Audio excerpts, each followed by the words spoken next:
கிறிஸ்துவுக்குள் பிரியமான கடவுளுடைய பிள்ளைகளே, உங்கள் யாவருக்கும் காணொலியில் கர்த்தரை காண்போம் ஐக்கியத்தின் சார்பாக தோத்திரத்தை தெரிவித்துக் கொள்கிறேன். இந்த நாளுடைய சிந்தனை 51ஆம் சங்கீதம் 2வது வசனத்திலே, என் அக்கிரமம் நீங்க என்னை முற்றிலும் கழுவி என் பாவமற என்னை சுத்திகரியும்.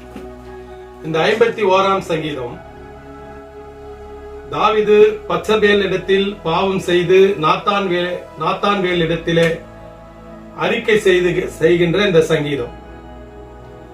இந்த 2வது வசனத்திலே, என் பாவங்கள் முழுமையாக நீங்க என்னை கழுவி அருளும் என்று தாவீது அங்கு அறிக்கையிடுகிற இந்த வசனத்திலே, இதை நாம் எப்படி இந்த வசனத்தை தியானிப்போம் சிந்திப்போம் என்று சொன்னால், அநேக கிறிஸ்தவர்கள் பாவத்தை குறித்து பேசுவதும் பாவம் செய்தால் தண்டனை உண்டு என்று சொல்லுவதும், பாவம் செய்தவர்கள் எப்படி அனுபவித்தார்கள் தண்டனை என்பதெல்லாம் விவரிப்பதும், இப்படி பேசுவதும் விவரிப்பதும் சொல்லுவதுமாக இருக்கிறார்களே தவிர, இந்த பாவத்தை விட்டு வெறுக்க வேண்டும், பாவத்தை விட்டு மனம் திரும்ப வேண்டும் என்ற எண்ணம் இல்லாமல் போய்விடுகிறது.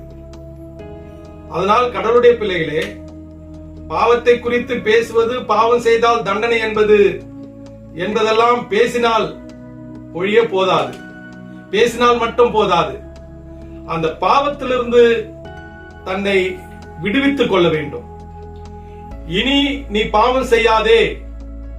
ஆண்டவர் இயேசு கிறிஸ்து திருப்பணியிலே யாரெல்லாம் பாவம் செய்தார்களோ அவர்களை மன்னித்த போது, இனி நீ பாவம் செய்யாதே என்று ஆண்டவர் குறிப்பிட்டிருக்கிறதை பார்க்கிறோம்.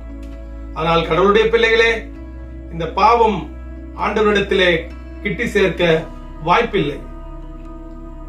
எதையெல்லாம் இந்த உலகத்திலே ஆண்டவரையும் நம்மையும் விட்டு பிரிக்கிறதோ அதையெல்லாம் பாவம். ஆகையினால் பொல்லாத உலகத்திலே வசிக்கிற நாம், பாவங்கள் உண்டு, பலர்பட்ட நாசமான வாழ்க்கை இந்த உலகத்தில் இருக்கிறது. கிறிஸ்தவர்களாகிய நீங்களும் நானும் இந்த பாவத்திலிருந்து விலகி மனமாறி ஆண்டவருக்கு பிரியமான பிள்ளைகளாய் இந்த உலகத்திலே நடக்கின்ற போது கர்த்தர் நம்மேல் பிரியப்படுவார். நீ விசுவாசித்தால் தேவனுடைய மகிமை காண்பீர்கள்.